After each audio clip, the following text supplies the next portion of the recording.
Yeah, welcome back, guys. As I promised, I will complete this section, this whole tutorial today, and we'll move ahead to something else in the next class. This is the part 2 of the dynamic form, and the purpose of this class is to create a simple HTML form that can receive information from users and upload this information to the database, where you can fetch to an admin dashboard using a PHP admin dashboard later in the future. Now we've discussed the form, we've created our form, a very simple HTML form, and this is the form we've created, and we use simple HTML inputs to create this. And now this is the form. I quickly want to say this: I'm using code.php as my action. Doesn't mean when you want to design yours you want to always use code.php. Code.php is not a string nor a variable in PHP. It's not an element in PHP.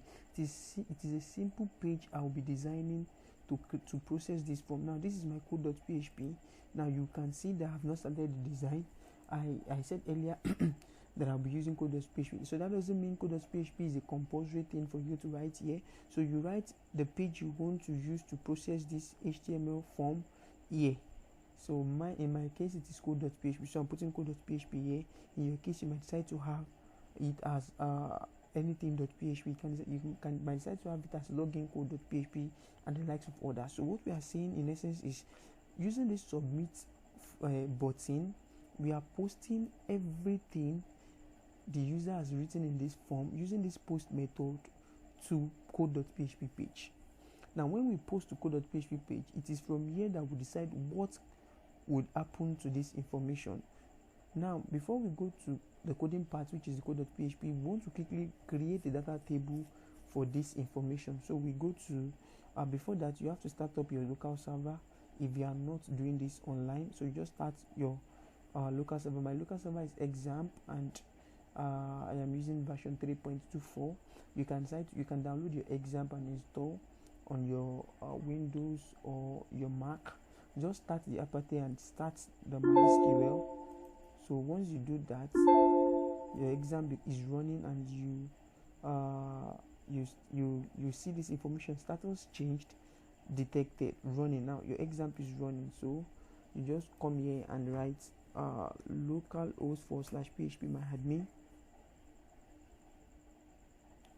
So we want to create if you've uploaded your PHPMyAdmin, you will notice these changes. Just log in with your username and password, and we want to create a new database table.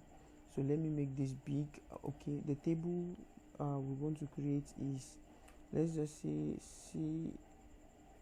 CONT, because I have the contacts table already in my database. So I'll just do this. I'll just create that, and I want to create 1 2 3 4 rows. Okay, name CO contacts. Now contacts. Okay, so we just create.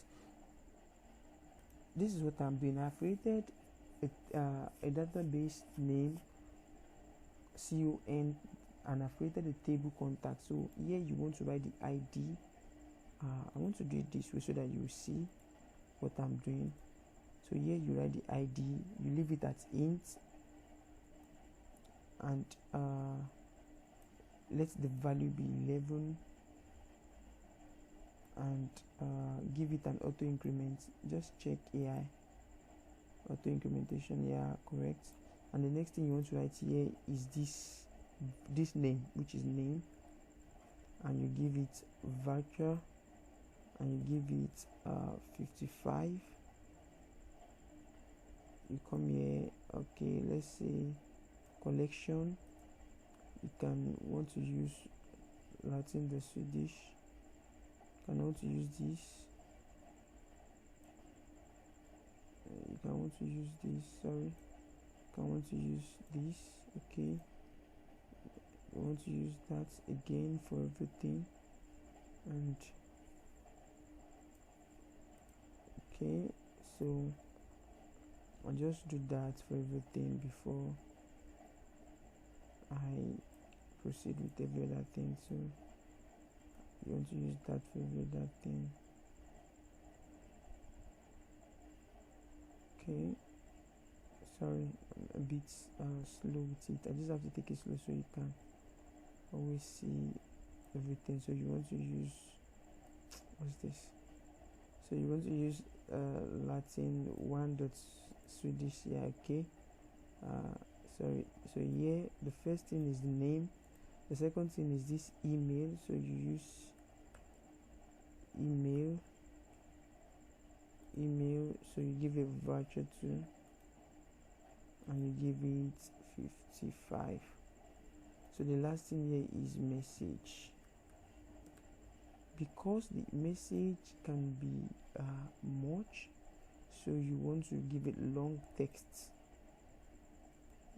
So just give it long text. Now when you give it long text, it is not you can decide not to add a length, because the long text is a long text on its own, and that is not needed. So just click save. So it loads. Please processing request, and you have something like this. So we've successfully created a database for our contact form. So this is database for our contact form. The ID, that is the number of the information, then we have the name, the email, and the message. So we just go here. When we go to browse, so we can see the table is empty and there's no information in it. So we just want to go to the home folder, and the database name is CONT, and the table name for the contact is contact. So that will be that. In this other section, we have successfully created a database for